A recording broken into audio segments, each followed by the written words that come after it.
Good evening, everybody. What's going on? What's going on? This is Leonard Miles, aka 2 Degrees in the CDL.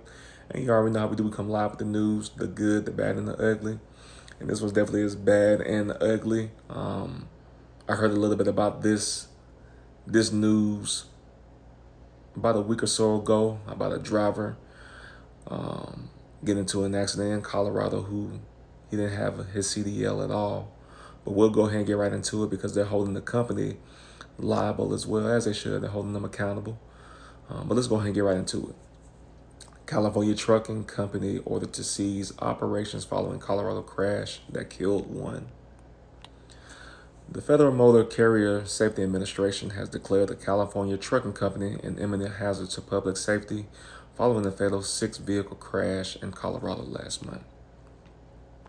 On July 2nd, the FMCSA served Monique Trucking a federal order requiring the company to immediately seize all interstate and interstate operations. Monique Trucking employed driver Ignacio Cruz Mendoza, age 47. On June 11th, 2024, Cruz Mendoza was involved in the crash on US 285 near Aspen Park, Colorado. Cruz Mendoza was hauling metal pipes and angle iron when he failed to properly maneuver around other vehicles and caused a crash involving 6 vehicles. The load of metal fell onto 5 other vehicles, killing 1 person and leaving others injured. Y'all see the pictures right there.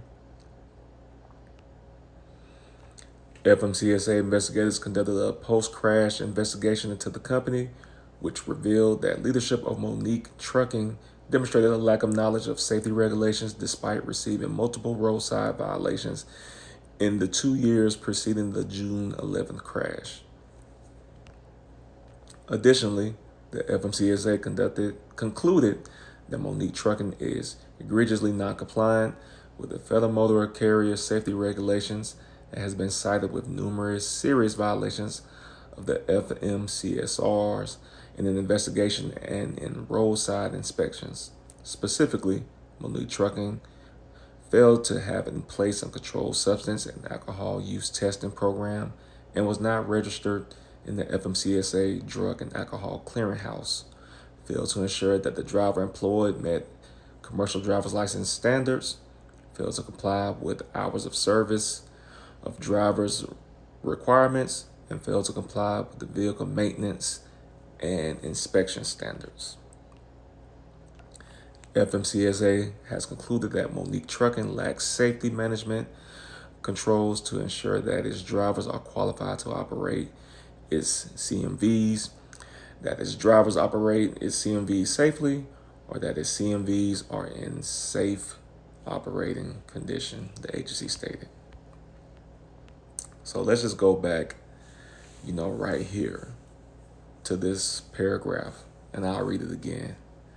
Additionally, the FMCSA concluded that Monique Trucking is egregiously non-compliant with the Federal Motor Carrier Safety Regulations and has been cited with numerous serious violations of the FMCSRs in an investigation and in roadside inspections. Specifically, Monique Trucking failed to have in place a controlled substance and alcohol use testing program and was not registered in the FMCSA Drug and Alcohol Clearinghouse. Failed to ensure that the driver employed met commercial driver's license standards, failed to comply with hours of service of driver requirements, and failed to comply with the vehicle maintenance and inspection standards. Safety, safety, safety. You're not making sure that your trucks are safe. How are you not making sure that your trucks are safe?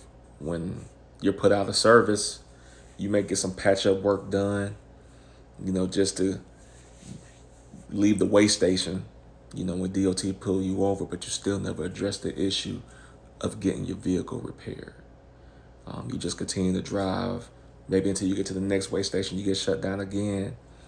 You'll call somebody out to come fix it, do some patchwork to it, but you never address it.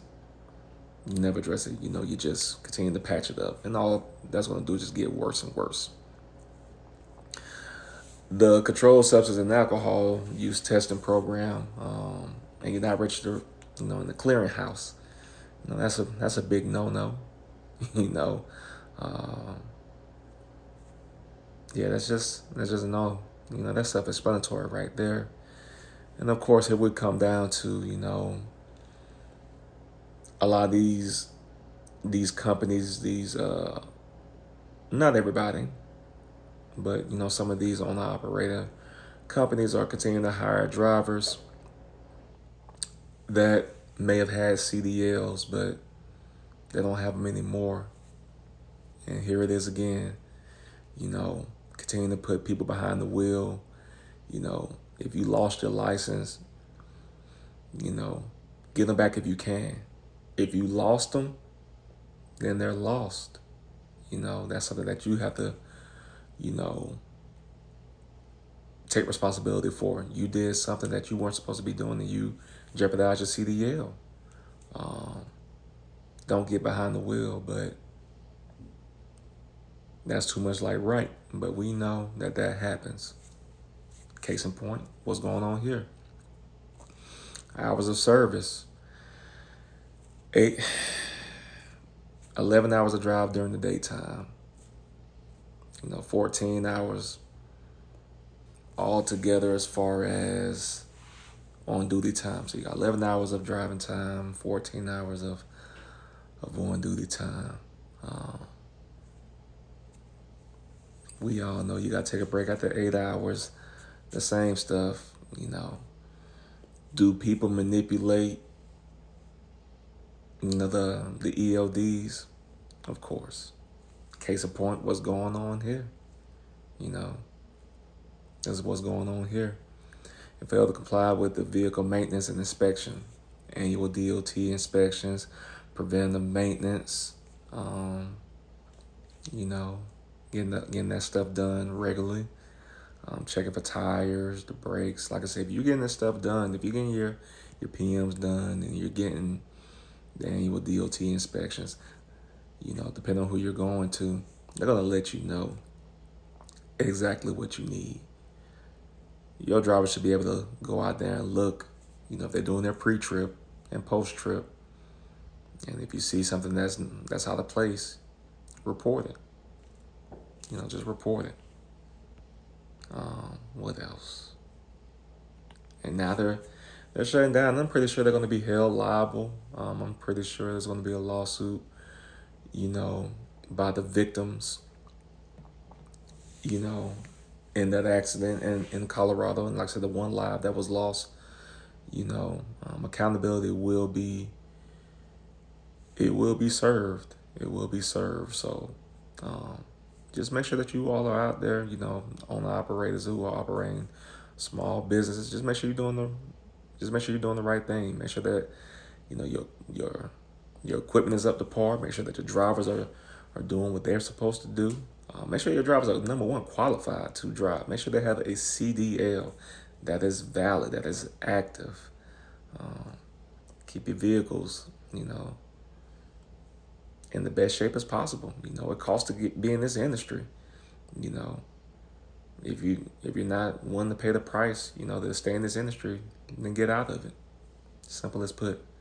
But you all let me know what you think about this. I'll make sure that I drop the link to this article in the description. As always, I appreciate the support. Make sure you like, share, and subscribe to the channel. As always, I'm on the road to 1K. And all my drivers, y'all keep it safe and keep it in the middle of the road. And until next time, I'm out.